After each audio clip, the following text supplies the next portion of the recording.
Cześć, tu Radek. Moje filmy powstają dzięki patronom, za co im serdecznie dziękuję.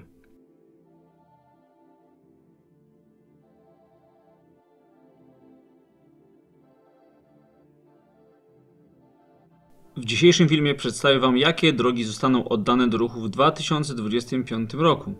W tym roku zostanie oddane do ruchu około 400 km nowych dróg, w tym 278 km autostrad i dróg ekspresowych.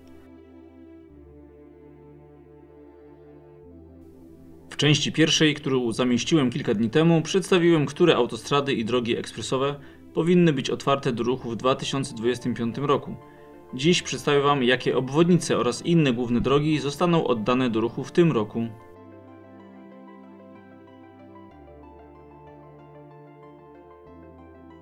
W województwie podlaskim zostaną otwarte 4 obwodnice. 2 znajdują się na północ od Białegostoku na trasie do Augustowa.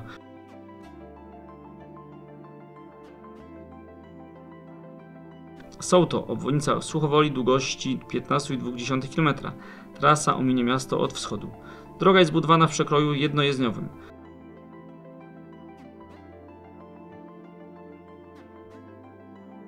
Druga obwodnica na trasie to obwodnica Sztabina długości 4,3 km. Nowa trasa ominie wieś po stronie wschodniej. Obie obwodnice znajdują się w śladzie przyszłej Via Carpatii. W ostatnim tygodniu dostałem mnóstwo zapytań, co dalej z tą trasą. Temat jest bardzo złożony i nie da się o nim opowiedzieć w kilku zdaniach. Postanowiłem nagrać o tym materiał, który pojawi się za jakiś czas. Zostanie również otwarta północno-wschodnia obwodnica Łomży w ciągu DK64 o długości 3 km. Trasa zacznie się koło wsi Elżbiecin, a zakończy na węźle drogowym Łomża Północ na połączeniu z S61. Ten fragment pozwoli na całkowite wyeliminowanie ruchu tranzytowego z Łomży. W 2025 roku kierowcy pojadą również po południowej obwodnicy Bielska Podlaskiego w ciągu DK66 długości 5,2 km. Trasa zacznie się na węźle Bielsk Podlaski Zachód, gdzie przetnie się z S19. Jej koniec to rondo po południowo-wschodniej części miasta. Trasa nie będzie miała kontynuacji do drogi nr 689 w stronę Hajnówki. Co ciekawe, natężenie ruchu na tej drodze wojewódzkiej jest wyższe niż na DK66 i niestety przez brak kontynuacji obwodnicy ten ruch nadal pozostanie w centrum miasta.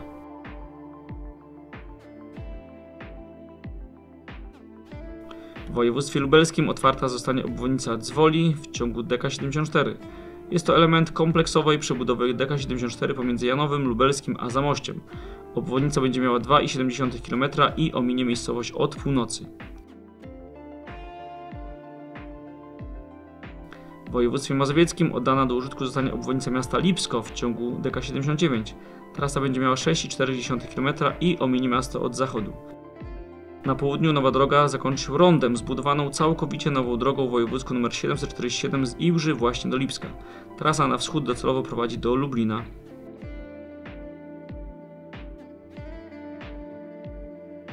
W województwie świętokrzyskim zostaną otwarte 2 obwodnice i to dość długie. Kierowcy będą mogli jeździć po obwodnicy Wąchocka w ciągu DK42 pomiędzy Skarżyskiem Kamienną a Starachowicami. Trasa będzie miała 2 jezdnie po 2 pasy ruchu, prawie 12 km długości i ominie miasto od południa.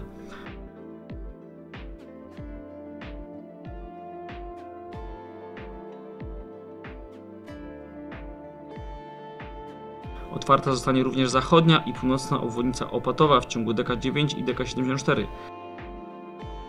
Trasa będzie miała przekrój dwujezdniowy na DK9 i jednojezdniowy na DK74, a jej całkowita długość to 7,2 km.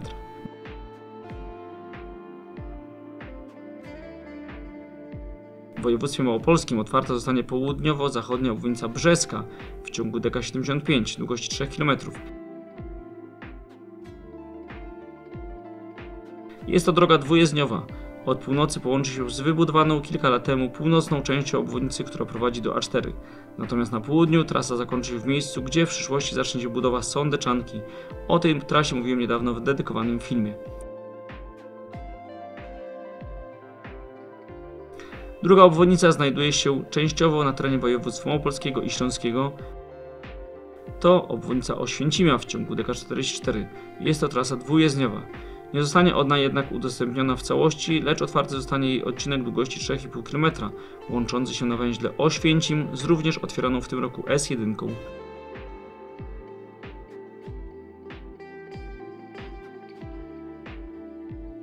W województwie śląskim zostanie otwarta obwodnica Poręby i Zawiercia w ciągu DK78. Trasa jest budowana w przekroju 2 jezdni o 2 pasach ruchu, aczkolwiek zakończy się zwężeniem do jednego pasa ruchu przed rondem nieturbinowym na połączeniu z planowaną obwodnicą Kroczyc.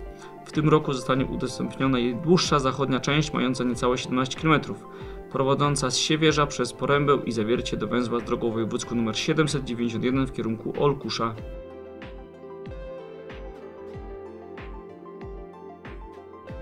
W województwie wielkopolskim zostaną otwarte 3 obwodnice. Pierwsza z nich to północna obwodnica Gostynia w ciągu DK12.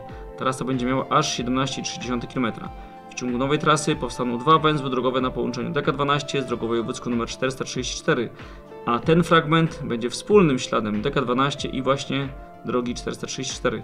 Po otwarciu obwodnicy w ciągu DK12 oraz 2 lata temu w ciągu drogi 434 ruch tranzytowy zostanie całkowicie wyeliminowany z Gostynia. Zostanie otwarta obwodnica Koźmina Wielkopolskiego w ciągu DK15. Miasto znajduje się pomiędzy Jarocinem a Krotoszynem. Nowa droga będzie miała 6 km długości i ominie miasto od wschodu. W tym roku kierowcy będą mogli korzystać z obwodnicy Żodynia w ciągu DK32. Wieś znajduje się pomiędzy Wolsztynem a Sulechowem. Nowa trasa będzie miała 3,3 km i ominie wieś od północy. Natomiast po jej minięciu ruch na DK32 i tak wjedzie do centrum sąsiedniej Kargowej, gdzie trasa obwodnicy jest wprawdzie wyznaczona, ale wciąż brakuje zapewnienia na nią finansowania.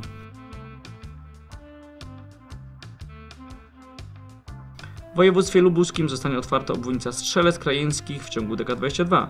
Miasto znajduje się pomiędzy Gorzowem Wielkopolskim a Wałczem. Trasa będzie miała 7,3 km i ominie miasto od północy. W województwie zachodniopomorskim zostanie otwarta obwodnica Szczecinka w ciągu DK20. Trasa ominie miasto od południa, a jej długość to 4,4 km. Początek obwodnicy to rondo, natomiast zakończy się na węźle drogowym Szczecinek Południe, gdzie połączy się z S11. Po oddaniu nowego fragmentu DK20, po tym fragmencie S11 zostanie poprowadzona również właśnie DK20, która oddzieli się od S11 na węźle Szczecinek-Śródmieście, dzięki czemu ruch tranzytowy poruszający się po DK20 zostanie całkowicie wyprowadzony z miasta. W województwie pomorskim zostanie otwarta południowo-wschodnia obwodnica Żukowa w ciągu DK20. Trasa na wschodzie miasta przetnie się z obwodnicą metropolii trójmiejskiej. Nowa arteria o długości 6,5 km będzie miała częściowo 2, a częściowo 1 jezdnię i będzie drogą bezkolizyjną. Film tradycyjnie pomógł mi zrobić Krzysztof Kleiner, natomiast materiały filmowe dostałem od następujących osób, za co im serdecznie dziękuję. Pozdrawiam, Radek.